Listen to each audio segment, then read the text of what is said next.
CHAPTER VI. Of the Alhambra, a series of tales and sketches of the Moors and Spaniards by Washington Irving. Librivox Recording. CHAPTER VI. THE HOUSEHOLD. It is time that I give some idea of my domestic arrangements in this singular residence. The royal palace of the Alhambra is entrusted to the care of a good old maiden dame, called Dona Antonia Molina, but who, according to Spanish custom, goes by the more neighbourly appellation of Tia Antonia (Aunt Antonia). She maintains the Moorish halls and gardens in order, and shows them to strangers ; in consideration of which she is allowed all the perquisites received from visitors, and all the produce of the gardens, excepting that she is expected to pay an occasional tribute of fruits and flowers to the governor. Her residence is in a corner of the palace, and her family consists of a nephew and niece, the children of two different brothers. The nephew, Manuel Molina, is a young man of sterling worth and Spanish gravity. He has served in the armies both in Spain and the West Indies, but is now studying medicine in hopes of one day or other becoming physician to the fortress, a post worth at least $140 a year. As to the niece, she is a plump little black eyed Andalusian damsel, named Dolores, but who from her bright looks and cheerful disposition merits a merrier name. She is the declared heiress of all her aunt's possessions, consisting of certain ruinous tenements in the fortress, yielding a revenue of about $150. I had not been long in the Alhambra before I discovered that a quiet courtship was going on between the discreet Manuel and his bright eyed cousin, and that nothing was wanting to enable them to join their hands and expectations, but that he should receive his doctor's diploma, and purchase a dispensation from the Pope on account of their consanguinity. With the good dame Antonia I have made a treaty according to which she furnishes me with board and lodging, while the merry hearted little Dolores keeps my apartment in order, and officiates as handmaid at meal times.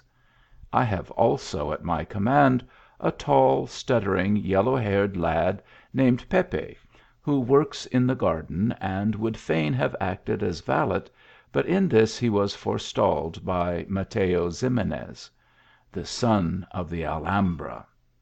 This alert and officious wight has managed, somehow or other, to stick by me ever since I first encountered him at the outer gate of the fortress, and to weave himself into all my plans, until he has fairly appointed and installed himself my valet, cicerone, guide, guard, and historiographic squire ; and I have been obliged to improve the state of his wardrobe, that he may not disgrace his various functions, so that he has cast off his old brown mantle, as a snake does his skin, and now figures about the fortress with a smart Andalusian hat and jacket, to his infinite satisfaction, and the great astonishment of his comrades.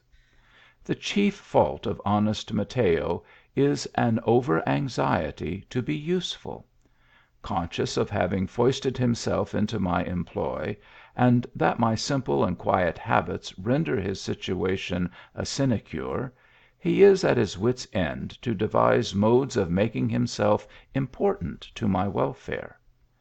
I am in a manner the victim of his officiousness. I cannot put my foot over the threshold of the palace to stroll about the fortress, but he is at my elbow to explain every thing I see, and if I venture to ramble among the surrounding hills, he insists upon attending me as a guard, though I vehemently suspect he would be more apt to trust to the length of his legs than the strength of his arms, in case of attack. After all, however, the poor fellow is at times an amusing companion. He is simple minded, and of infinite good humour, with the loquacity and gossip of a village barber, and knows all the small talk of the place and its environs. but what he chiefly values himself on is his stock of local information, having the most marvellous stories to relate of every tower, and vault, and gateway of the fortress, in all of which he places the most implicit faith. Most of these he has derived, according to his own account, from his grandfather, a little legendary tailor, who lived to the age of nearly 100 years, during which he made but 2 migrations beyond the precincts of the fortress. His shop, for the greater part of a century, was the resort of a knot of venerable gossips, where they would pass half the night talking about old times and the wonderful events and hidden secrets of the place. The whole living, moving, thinking, and acting of this little historical tailor had thus been bounded by the walls of the Alhambra. Within them he had been born, within them he lived, breathed, and had his being, within them he died and was buried. Fortunately for posterity, his traditionary lore died not with him. The authentic Mateo, when an urchin, used to be an attentive listener to the narratives of his grandfather and of the gossip group assembled round the shop board, and is thus possessed of a stock of valuable knowledge concerning the Alhambra, not to be found in the books, and well worthy the attention of every curious traveller. Such are the personages that contribute to my domestic comforts in the Alhambra ; and I question whether any of the potentates, Moslem or Christian, who have preceded me in the palace, have been waited upon with greater fidelity or enjoyed a serener sway. When I rise in the morning, Pepe, the stuttering lad from the gardens, brings me a tribute of fresh culled flowers, which are afterwards arranged in vases by the skilful hand of Dolores, who takes no small pride in the decorations of my chamber.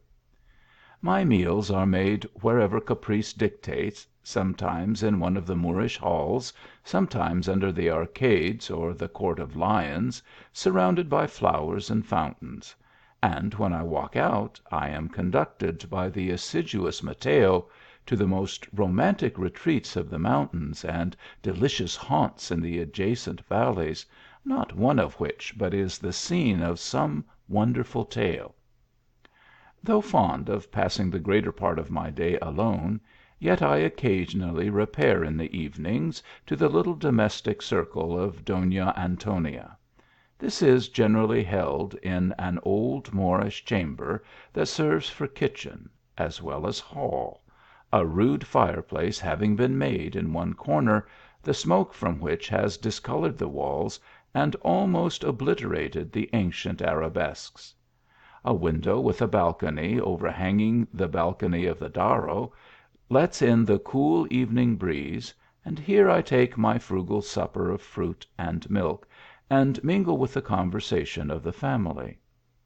There is a natural talent, or mother wit, as it is called, about the Spaniards, which renders them intellectual and agreeable companions, whatever may be their condition in life, or however imperfect may have been their education. Add to this, they are never vulgar. Nature has endowed them with an inherent dignity of spirit.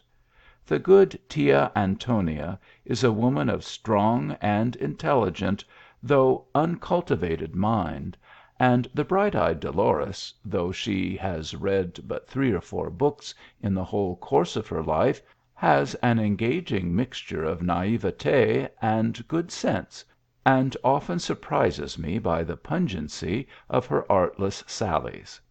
Sometimes the nephew entertains us by reading some old comedy of Calderon or Lope de Vega, to which he is evidently prompted by a desire to improve as well as amuse his cousin Dolores, though to his great mortification the little damsel generally falls asleep before the first act is completed.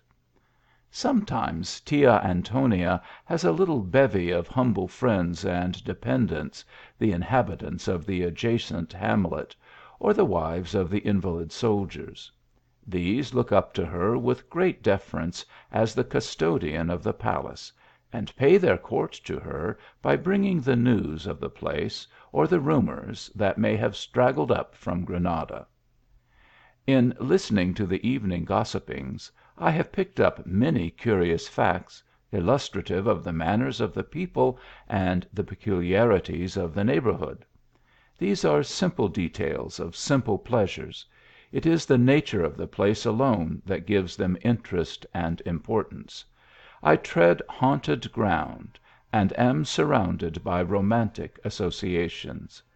From earliest boyhood, when on the banks of the Hudson I first pored over the pages of an old Spanish story about the wars of Granada, that city has ever been a subject of my waking dreams, and often have I trod in fancy the romantic halls of the Alhambra. Behold for once a day dream realized ! Yet I can scarcely credit my senses, or believe that I do indeed inhabit the palace of Boabdil, and look down from its balconies upon chivalric Granada. As I loiter through the oriental chambers, and hear the murmuring of fountains and the song of the nightingale ; as I inhale the odour of the rose, and feel the influence of the balmy climate, I am almost tempted to fancy myself in the paradise of Mahomet, and that the plump little Dolores is one of the bright eyed houris, destined to administer to the happiness of true believers. CHAPTER VII.